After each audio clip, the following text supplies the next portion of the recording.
Cilvēks man iedeva saremontēt savu televizoru, un tā bija jābūt ļoti vienkārši. Cik ļoti es kļūdījos. Es vienmēr saku, es ceru, ka tu kaut ko iemācījies, bet es pats neko neesmu iemācījies. Es reāli gandrīz to televizoru. Skaties video. Man atrakstījās daudzbērnu ģimenes tēvs, kuram nestrādāja televizors. Es viņam liku uzreiz pārbaudīt, vai tas nav fona apgaismojums. Viņš kopā ar bērniem spīdināja lukturīt, un, protams, ka tā arī bija. Pēc tam viņš aizved šo televizoru uz oficiālo Philips servisu un palūdza, lai viņam to salabo. Sākumā viņam par diagnostiku paprasīja 40 eiro, un pēc tam par tā remontu vēl 157 eiro. Kopā nepilni 200 eiro. Viņš paprasīja man, vai es to varu izdarīt lētāk. Protams, ka es to varu izdarīt lētāk, un arī tu vari to izdarīt lētāk. Es no AliExpress paprasīju LED fona apgaismojumu, un tas man maksāja 15,92 eiro. Tūlīt parādīšu, kā nomainīt fona apgaismojumu un saremontēt šo televizoru. Lai pātrinātu procesu, es nopirku elektrisko skrūvgriezu, kurš maksā 45 eiro. Pat ja mēs ierēķinātu visu instrumentu cenu, joprojām saremontēt šo televizoru būtu lētāk nekā 200 eiro.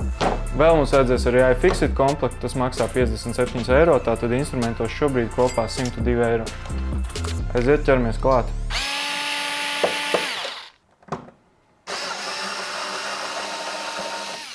Viena skrūvīte, otra skrūvīte. Tagad jāatvieno aizmugurējais vāks. Par laimi nav nekādas uzlīmes atšķirībā no iepriekšējā Philips televizora. Tagad jāņem nost šī apmala. Pirms es šeit grābstos, es izlādēšu kondensators. Sākumā nomērīšu, vai tajos ir spriegums. Šajā nav 0,005 volti un otrā arī 0,005 volti. Drošības pēc salēdīšu tos uz īso, ja nu gadījumā esmu nomērījis kaut ko nepareizi. Jep, kondensatori ir izlādēti. Jautājums, kas šis pa vērķīti? Kā jau es stāstīju iepriekšējā video, šis ir paredzēts kondensatoru izlādēšanai. Bet tā kā kondensatori jau ir izlādēti, tad man to nevajadzēs. Man liekas, drīz tu zinās vairāk par televizoru remontu nekā dažs labs elektriķis. Mācoties no iepriekšējām kļūdām, jāorganizē skrūvītes. Citādi atkal kāda paliks pāri. Kā parasti Philips ar savu līmi. Šīs te platas šeit atkal ir pielīmētas. Kāpēc? Es negribēju šo ņemt nost, bet nāksies. Pāc, kā viņš ir pielīmēts. Ai, te vēl ir ķepiņas. Nav. Lai kā man negribētos, bet šīs plats arī būs jāņem nost. Zini kā? Noņem nost ekrānu un tad es pētīšu.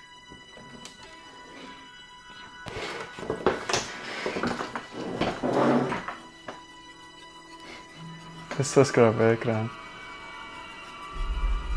Varbūt tas nebija es. Nezinu.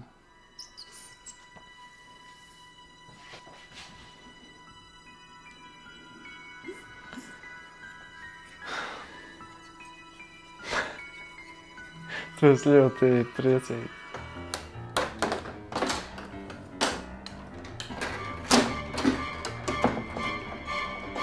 Pievērsiet uzmanību, kas notika kreisajā pusē.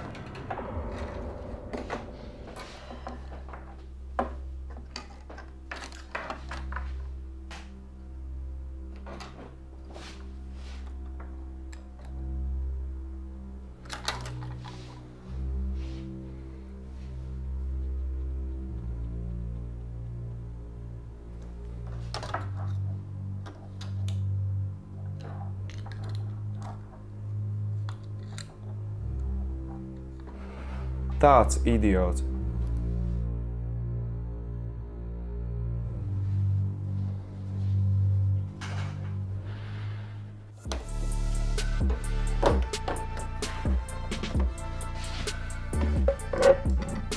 Ka te daudz to kājiņu ir.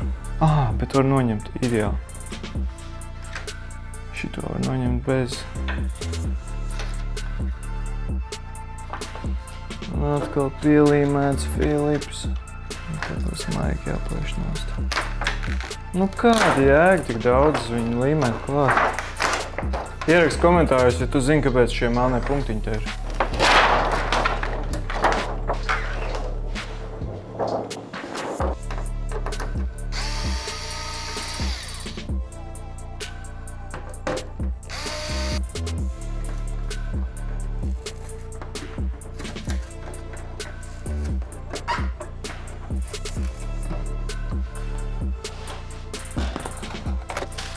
Pārbaudīšu, jau mums ir atnākuši visi. Tā. 1, 2, 3, 4. Jā, ir visi.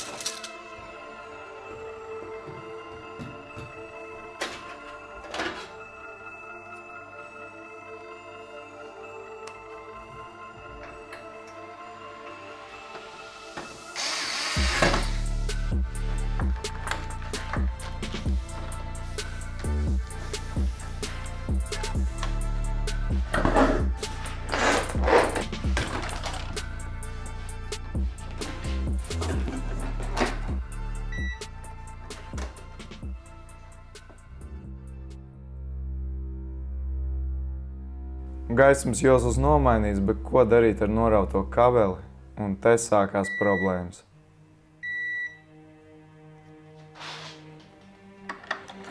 Jā, šo es esmu norāvis.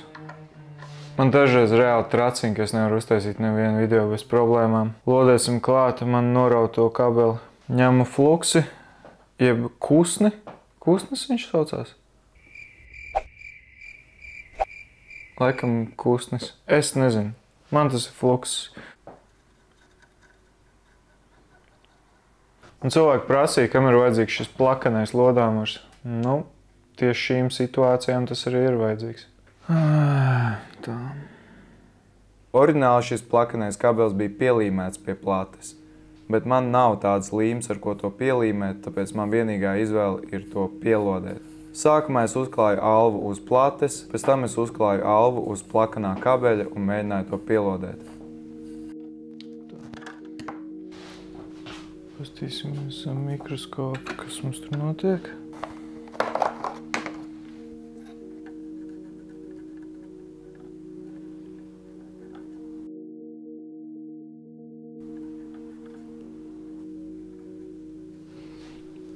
Tā.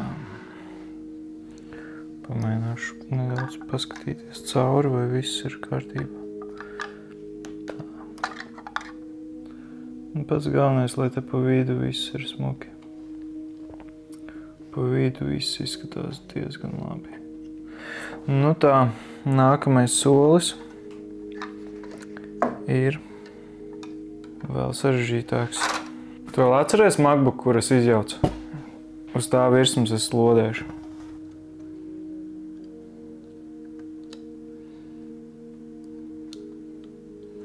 Tā, te mēs esam pie pašas maliņas. Jā. Tagad es ņemšu kaptona lentu. Kas ir kaptona lenta? Tā ir lenta, kur nelaiž cauri strāvu, karstumu. Šo kaptona lentu es pielīmēšu kabeli klāt pie plates, lai tā nekustās, kamēr es lodēju.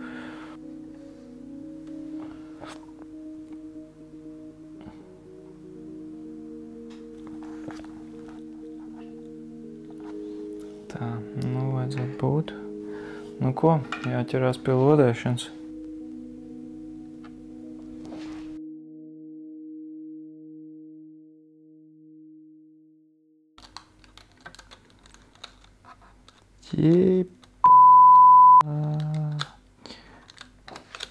Vispār nekas nepielodējās klāt, vai ne? Pilnīgi nekas nepielodējās. Pirmkārt, visi zina, ka kaptona lenta neturās pie lodēšanas krusta.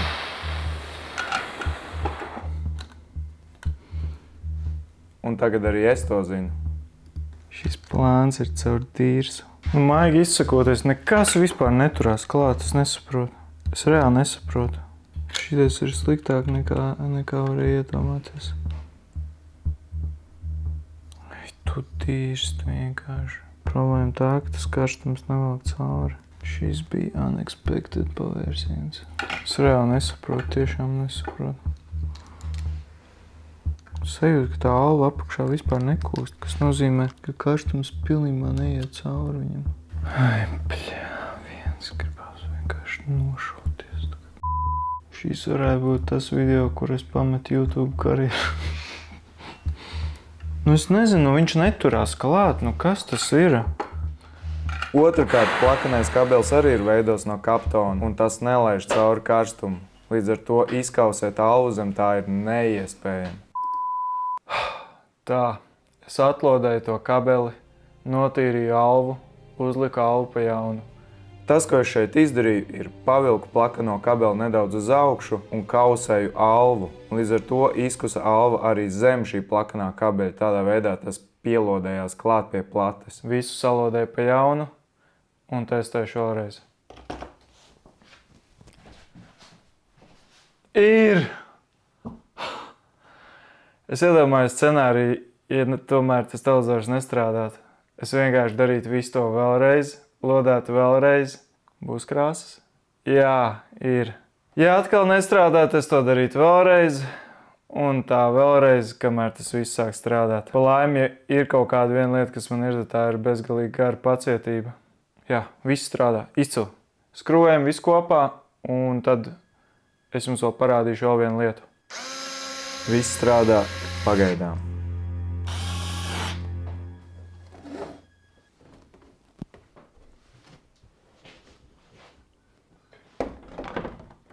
Kāpēc viņi nevarēja uztaisīt konektorus vienā krāsā?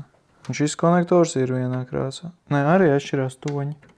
Šis ir tumšāks, bet mamma ir gaišāka. Paps ir gaišāks, mamma tumšāka. Paps gaišāks, mamma pavisam tumša. Jā, es zinu, ka es piekasos pie sīkumiem, bet man patīk, kad ir smuki.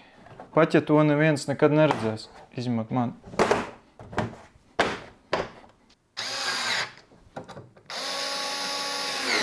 Pār nepalika neviens skrūve. Un pēdējā lieta, ko es gribu parādīt, ir, ko darīt ar saskrāpēto ekrānu. Griežam riņķī. Tā, te var redzēt, no manis ir palikuši skrāpējumi. Ieslēdzot ekrānu, gan tos nevarēs redzēt, bet vienalga es jums gribu parādīt, ko mēģināt darīt ar šiem skrāpējumiem. Man ir 4 vielas. Zobu pasta, WD-40, petrolejs želej, jeb vazelīns un izopropanols. Tā es sadalīšu šo plaisu 4 daļās, un tagad mēģināsim uz katru daļu. Pirmā zobu pasta. Ņemam mikrošķiedras lupatiņu, uzliekam zobu pastu un masējam to iekšā. Tālāk WD-40.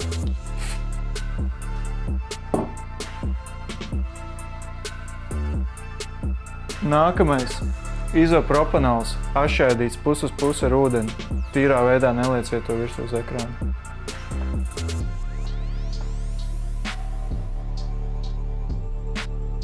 Un pats pēdējais – vazelīns.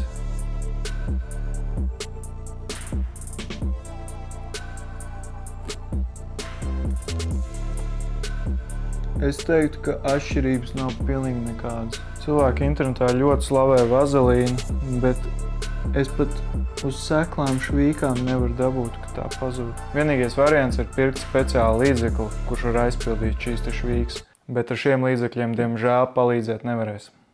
Jā, manā gadījumā šo televizoru saremontēt bija diezgan dārgi. Vajadzēja karstā gaisa lodāmuru, lodēšanas staciju, dažādas lodēšanas piederumus, arī tvaika nosūcēju, lai es nelpotu dūmus un daudz ko vēl. Bet ja jūs nebūsiet tik tīzls kā es un nenorausiet kabeli, tad jums šis viss izmaksās 11 eiro. Tā kā ir vērts savu televizoru nemest laukā, bet mēģināt to saremontēt. Bet ir lietas, kas nemaksā neko. Tās ir tīkšķi ielikšana šim video un šī kanāla abonēšana. Un es ceru, ka tu... Stop. Nekas vēl nav beidzies. Skaties tālāk. Kur ir mans slavenais lodējums? Un ko? Lodēsim no jauna. Un, protams, ka televizors vienā dienā pārstāja strādāt. Nācās vērt vaļā un skatīties, kas notiek. Jā, es pat redzu, kur nav pielodēts. Tā, noņem veco albu, uzlikšu kārtiņu ar jauno. Sākumā man likās, ka pie vainas ir nepareiz pielodētais kabelis, bet izrādījās, ka tā nav problēma. Nu, es teiktu, ka viss ir pielodēts. To, vai viss ir pielodēts, mums pateiks fināla tests, bet šobrīd ir sajūta, ka pilnīgi viss ir. Tagad jānotīra kusnis, un tad jāskrūvē viss kopā. Tā, tagad vajadzēs vēlreiz veikt to operāciju. Notestēt. Vai likt uzreiz jau visu kopā, un tad skrūvēt vaļā, ja gadījumā nav. Nē, labāk nocitēšu. Labi, liksim māku virsū. Principā uzreiz, kā es ieslēgšu, tu mēģini skatīties, vai tur vispār kaut kāda bilde ir. Vai tur parādās Android TV. Nu.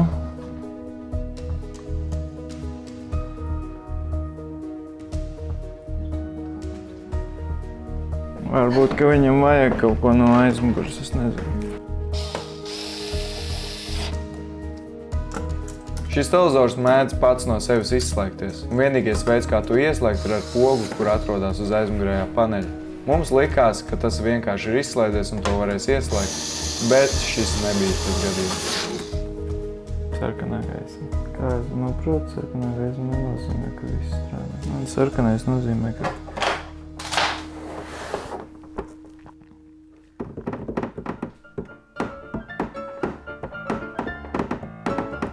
varam vaļā un lodējam no jauna. Problēma patiesībā bija tajā, ka tad, kad es uzklāju alvu uz plakanā kabeļa, es izveidoju īssavienojumu. Un šo īssavienojumu man nācās atdalīt. Es negribēju kārtējo reizi atlodēt šo kabeli no plates, tāpēc es vienkārši paņēmu asu priekšmetu un atskrāpēju vaļā šos celiņus. Vienā no reizēm, kad es atlodēju kabeli no plates, es norāvu vienu no celiņiem, ko es nepamanīju, un šis kabelis nestrādāja. Tāpēc man nācās ņemt tālāk šķēres un nogriezt nost vienu daļu no šī kabeļa un lodēt to klāt vēlreiz. Tā kā ir vērts savu televizoru nemest laukā, bet mēģināt to saremontēt. Bet televizors atkal pastrādāja pāris dienas un pārstāja strādāt. Problēma tāpat vecā, joprojām kaut kāda celiņa iet uz īso. Varam vaļā televizoru, atkal kasam celiņus un tas atkal strādā. Es ceru, ka tu kaut ko iemācījies.